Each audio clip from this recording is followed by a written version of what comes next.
Hello, welcome to Skill Check, Positive Gaming Podcast from YMCA Exeter. My name is Andy. And my name is Becky. And happy sleepover day, Becky. Happy sleepover day. Actually, I should probably explain that. I've got a girl at home. Daughter, not just a girl. Daughter at home. That sounds a bit weird. Party season time. Oh, I see. Okay. We've got a massive sleepover plan for later. Okay. And is it her birthday? It is her birthday weekend, and she's getting older, as you know what happens over birthdays. And to be perfectly honest, the concept of there being a sleepover, taking over my lounge, is it's just occupying my headspace and the whole kind of fear of lots of sugar-induced children. Yeah. How old are they? So they're like 12. So maybe 12. I'm trying to remember what my sleepovers were like when I was 12. It was a long time ago now. Yeah. It was, I mean, we were pretty chaotic as children. So, like, I don't think I had a sleepover when I was 12, but we definitely had one when I was 14, and we were definitely up all night. I'm expecting no sleep. I wouldn't be surprised if Minecraft features. Nice. Oh, that's a good party trick. I'm hoping for Mario Kart. Okay. Because it's Mario Kart and it's fun. It's fun, and it's me, and it's Mario Kart. I would not be surprised if Minecraft features. Okay. There'll be movies, there'll be sugar, there'll be fizzy drinks, there'll be movies, and not a lot of sleep. That sounds great. That sounds like a great night. Cross has been a little bit wired and a little bit on edge today. It's just all preparing for it. It's going to be great. Yes. I love a sleepover. Our young people have been on us to do one, so we've got to try and find a way of doing one for youth work. So at some point, What have we got coming up? Good luck looking into that. Yeah. What have we got coming up? Now you see what normally happens is I normally have a very small list of top players. I've not done that this week, okay. Which you probably noticed, which is why you've thrown in my direction. I did, I deliberately threw it in its direction. So we are continuing our kind of catch up on news a little bit from last year. From last 6 weeks. From over the summer, and we're going to be having a quick look at some positive video game headlines from a slightly unexpected quarter. Nice. We are looking at, we've got my game of the week, or games of the week, or my continued look for a game of the week. But before that, we have gaming news. So, gaming news. Yeah. What have you got for us this week? Our first piece of gaming news is the makers of The Sims have confirmed that a movie based on the hit video game series is on the way. Rumours about the adaptation of the popular life simulator, which first launched more than 20 years ago, that makes me really old, in 2000, have been swirling around for several months. Gaming giant Electronic Arts, which publishes the series, announced that it was working with Amazon's MGM Studios on the film. It also confirmed Margot Robbie's production company, Lucky Chap, and Loki director Kate Herron were involved. EA said it was too early to share more, but promised updates for the next year when The Sims marks its 25th anniversary. I mean, it's so old now. Do you feel old? I feel old. So, you feel old, Becky? So for those of you who've listened to podcasts for a while, I've talked about this before. The Sims was like my original video game. It's your game, It is my game. So my sister and I, when the original Sims came out, saved up our allowances to buy it together. And we bought it together, and I have loved it ever since we bought it. We would play it for hours, and I can still play it for hours. I try and avoid playing it now because it is a time suck for me. I will play it for a long time. That is quite a positive thing to be aware of, though. Yeah. I'm particularly kind of the peak for The Sims for me was Sims 2. That is like the ultimate. Yeah. I have. I actually don't think I've got a laptop that will take it anymore. But I used to have all of the expansion packs of Sims 2 and The Sims 2, and I loved it so much. I've played literally every single version of this game. It's the only video game that I've literally played the original Sims. The Sims 2, The Sims 3, and The Sims 4. I mean, this laptop might take it. Yeah, I think I've actually tried to play it on here. Don't quote me. I mean, I also feel like that's a really bad thing for my work life. I mean, could be, but this laptop could take it and don't tell anyone. Yeah. in IT. I may have said that. It was the only video game we were allowed to have on the computer, I think, because it took up so much space. But we loved it. We would literally play for hours, and then we'd like compete because the original game you only had one neighborhood. So by the time you got to Sims 2, you got multiple neighborhoods. You could have a neighborhood each, that kind of thing. Sims 1 only had one neighborhood, so we'd compete to see who got which houses. Yeah. It got complicated. My favorite bit was when we bought Sims 2. So we did the same thing for Sims 2. So Sims 2 came out it was probably only a couple of years after the first Sims, but I think we did the same thing again. So we pulled our allowances and bought Sims 2 together again. And that for me, it's so good. I love it so much. But I'm not sure how I feel about a film. I don't know if it could be about anything. Yeah, that's the thing with The Sims. It literally could be about anything. I mean, I'm almost expecting someone in a swimming pool. Yeah. And then going, there's no ladder to get out of the swimming pool. What am I going to do? Yeah. Oh, yes. And or like just putting the Sims in a room with a toilet and a sink. Yeah. Yeah. And seeing how long it takes them to die. But all this sounds slightly torturous. Yep. And I don't see... That's the original Sims. Can I tell you that by The Sims 4, they could get out of the swimming pool without a ladder? Oh, right, okay. Which is really annoying. That sounds really boring. Yeah. So Sims 1 and 2, they can't get out of the pool without a ladder, which is where that comes from. Yeah. And also then in The Sims 1, they couldn't drink from the sink, so they would just die immediately. And by The Sims, I think it's by The Sims 2, they could drink from the sink. This is how much I know this game. That is the progress. That's just for progress, isn't it? It's like being able to drink from a sink. Yeah. Is that what we're calling progress these days? Yeah, it is. I mean, I have to say, it's literally the only video game where I've owned every iteration of it. So I've played like the Sims version on my phone. It's just not the same either. Like they have I think it's called Sims Life on the phone you can get. And it's just not quite as good because you don't have quite as much control. And so it's not, I kind of got a bit bored with it after a few plays. I was like, no, I need full blown Sims and I need complicated. And I have it on the PlayStation currently, but I think it's a better laptop computery game than it is a PlayStation game. I don't think it's a massively great PlayStation game.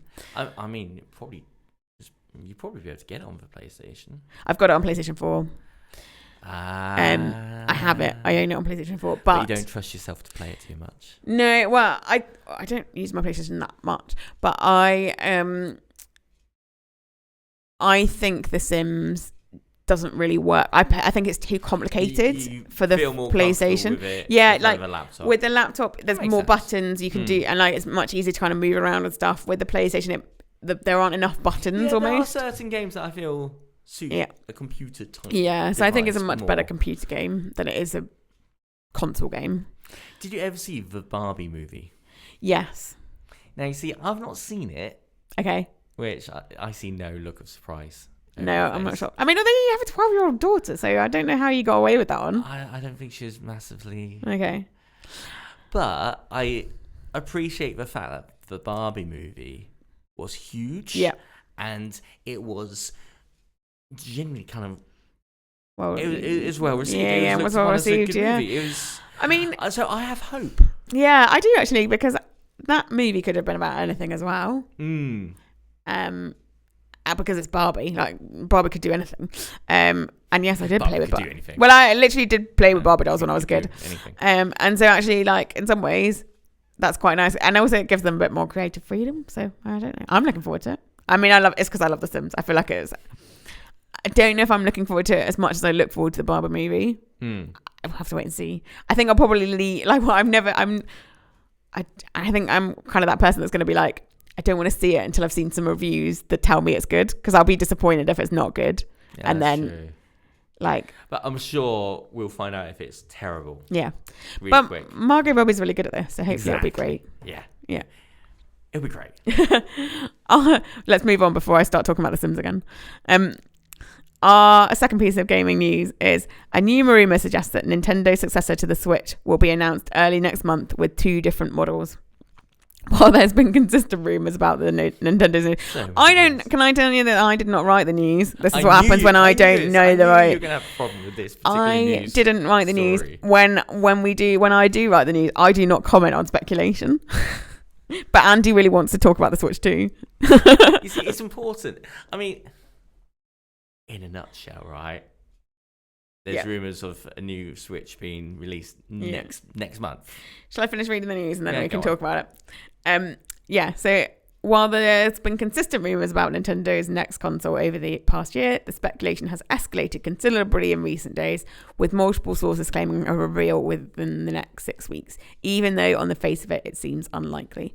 Nintendo often doesn't operate under conventional logic, but there's many reasons why this seems implausible, namely that it might pull attention away from the Nintendo Switch lineup for the rest of the 2024, and put people off buying the console this Christmas. Yeah. Yep. Yeah. I mean, yeah. That is it in a nutshell. But we've been talking about the Nintendo Switch 2 for really. I know. Well, I think actually we were talking about it this time last year when they were going to rumored to have released it this time last year as well. I mean, I guess the reason why I wanted to throw it in here because it's like if you really want to get a Switch for Christmas, get a Switch, but only if you really. It's an interesting discussion because my sister and my brother-in-law are actually thinking about getting a Switch for Christmas. So if they really want to, then great. Because the game library is amazing. I mean, they want one because it's family gaming, and they have little kids. Yeah. So they want one because they can play with the kids. And it's not just kind of games that are suitable for little kids to play. Yeah. They are games that little kids like to watch. As well. Yeah. They seem to really narrow down that corner of the market, and so therefore, I completely see why people would still want to get a Switch. Nintendo know that people still want to get a Switch because if people didn't want to get a Switch still, they would have announced the next one a long time ago. Already, Yeah, it's an interesting one. I wonder if somewhere in a room somewhere there is actually a Switch 2 that's fully working and fully usable. Apparently, that is the case. Apparently, and they're just literally waiting because they're still selling so many versions of the Switch. Yeah. The current rumor is that there's going to be 2 different versions. Yeah. One obviously more expensive than the other.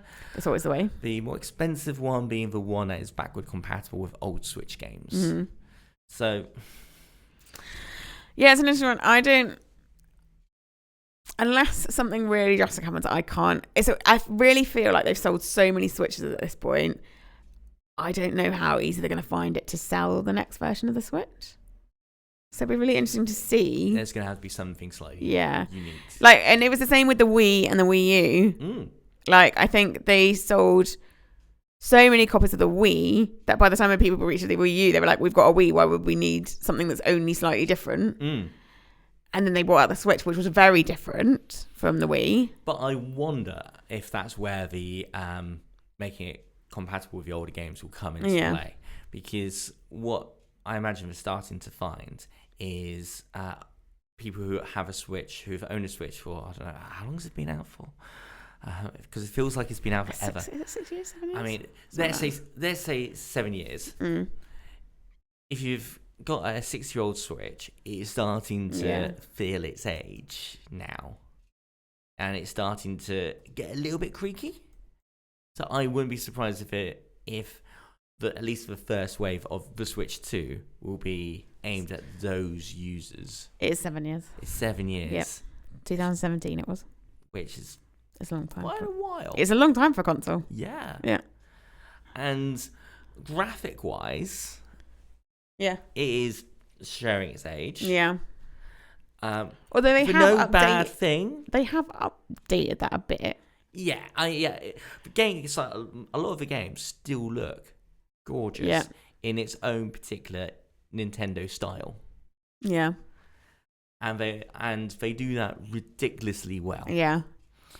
I think when it starts to fall down is when you see some of the newer games that were released on like PlayStation and Xbox being poured across to Nintendo Switch. That's when you start to really notice it in regards to like loading times and things like that. Okay.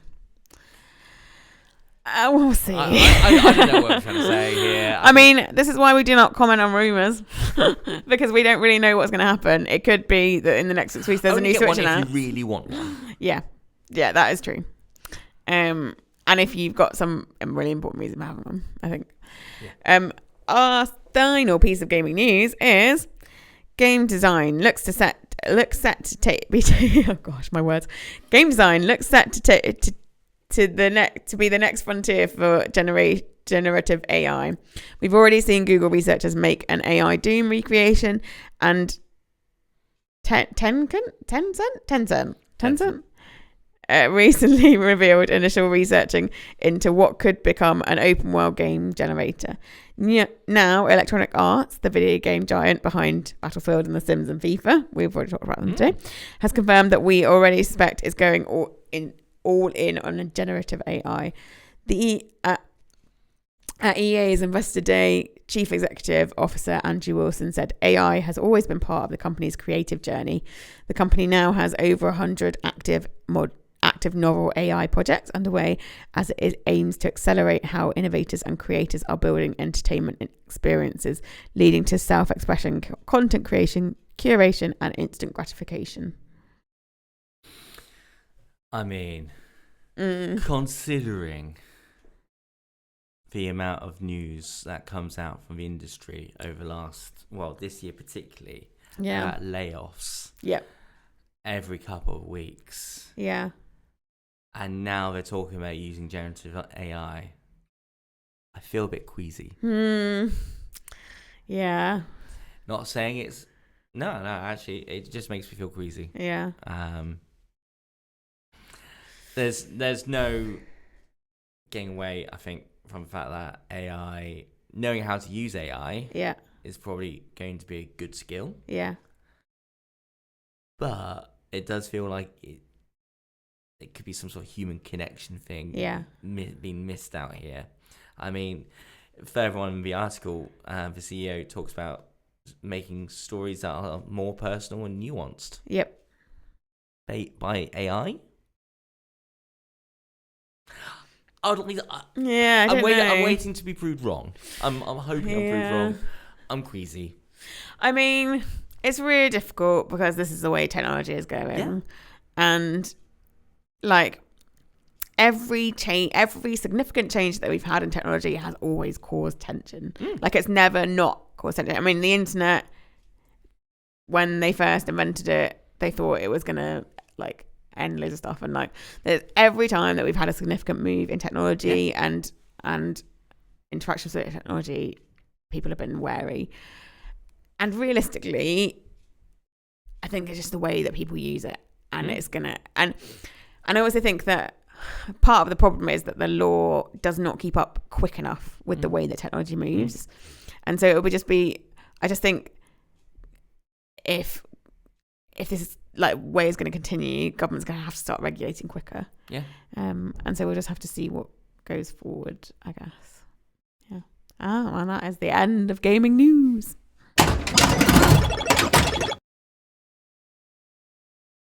So we're still playing catch up, right? Yep. So catch up over kind of news items that came out over summer. Yeah. Right. Here's another one I kind of stumbled over last week. Yeah. But we didn't have time. And we probably don't have time for this one. According to the Daily Mail. Yep. So, the home of well-nuanced headlines. I was going to say that reputable news source there. I mean, they are not exactly well known for looking at video game kind of press releases, and they're also not exactly known for positive news. Let's be honest. I was like, what was happening? So, but there's a news article here talking about how video games can have a positive mental effect on people of all ages. Nice. Does add the caveat. Yeah. Unless you play for more than 3 hours a day. Okay. I mean, realistically, I think the study's probably said the sweet spot is some video game play. Yeah. That's good. The 3 hours probably seems to be actually once you play more. Yeah. I imagine it's not saying if you play 3.5 hours, that's a bad thing. Yeah. Or anything like that. Yeah. And the article goes on to say, it is often believed that video gaming is bad, especially for children, with concerns it can cause issues with development and socialization, promote violence and lead to addiction, which is all big headlines, big news articles we've both seen and both kind of speak out against. No, this is not the It's case. not realistic. But now, a study of more than 97,000 people indicates that owning a video game console and playing games can actually have a positive effect on mental well-being. Thank you very much. I mean, it's like all we've been working for the last 2.5 years. Thank you. Owing to a shortage of game consoles in Japan between 2020 and 2022, retailers used lotteries to assign a PS5 or a Nintendo Switch to residents aged between 10 and 69. So quite a wide range. Mm-hmm. However, participants who play video games for over 3 hours per day did not enjoy the same health benefits. So it's not saying it's negative. Yeah. It's saying just didn't have the same kind of mental health benefits as someone who... I mean, we do talk about a lot about, like, actually, in moderation is good. Yeah. Like everything in moderation. So I'm going to put this in our show notes. Yeah. Because this feels like... Well, I mean, we do talk about... I mean, that's the whole reason we're here. Good gaming. And so I think it's really important to know that it is really good that this is, like, progress in the right direction. And like 97,000 people, that's not a small sample. So it's really good. It sounds really excellent that we're moving in the right direction.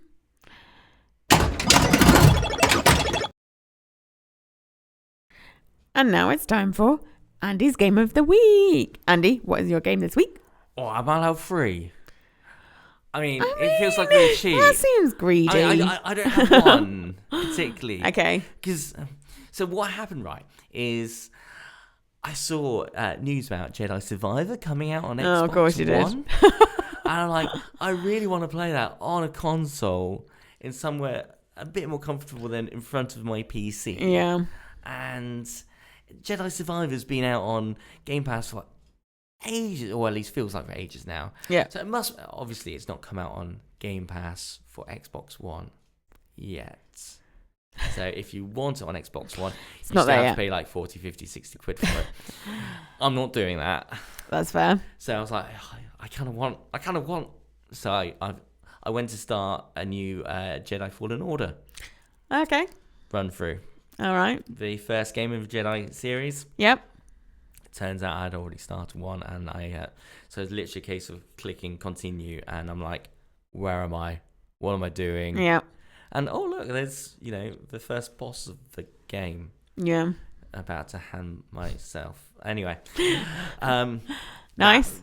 Yeah, I was like, I couldn't even remember what the controls were at that point, and I'm getting lightsabers. Just dead. Yeah, pretty much. I was like, oh yeah, so I can get more health. Okay. All that sort of stuff. Yeah. That's a really good place to start on a game, isn't it? Right at the first boss. Yeah. You're about to have like a dual-handed lightsaber kind of thrown at you. It's it was interesting. Yeah.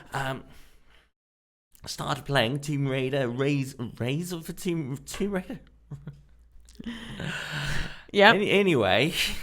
Raise of the Tomb Raider. Tomb Raider. That's not what it's called. It really isn't. I'm just going to keep going though. Okay, you were sticking with that, are we? Okay, yeah, you carry on.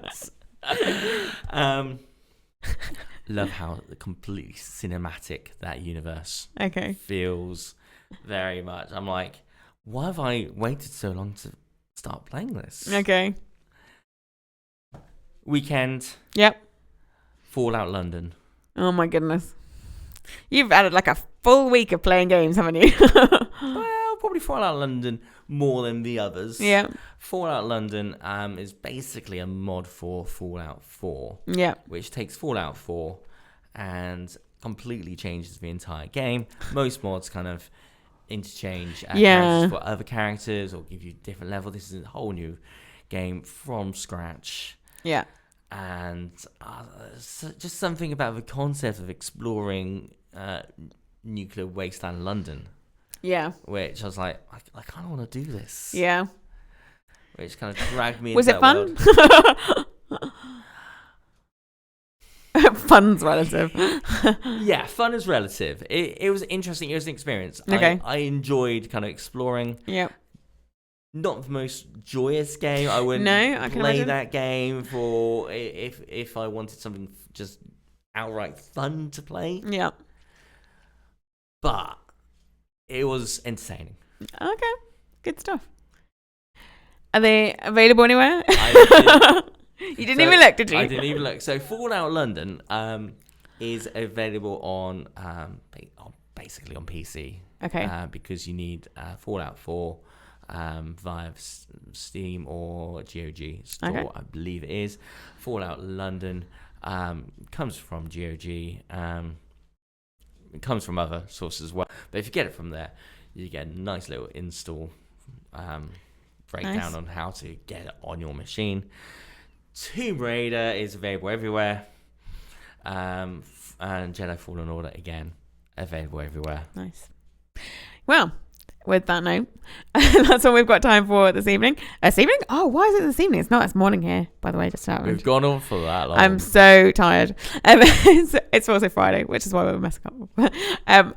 That's all we've got time for. But we'll sign off there. If you do follow us on social medias, if you don't, please do, at YMC Exeter and YMC Exeter Games.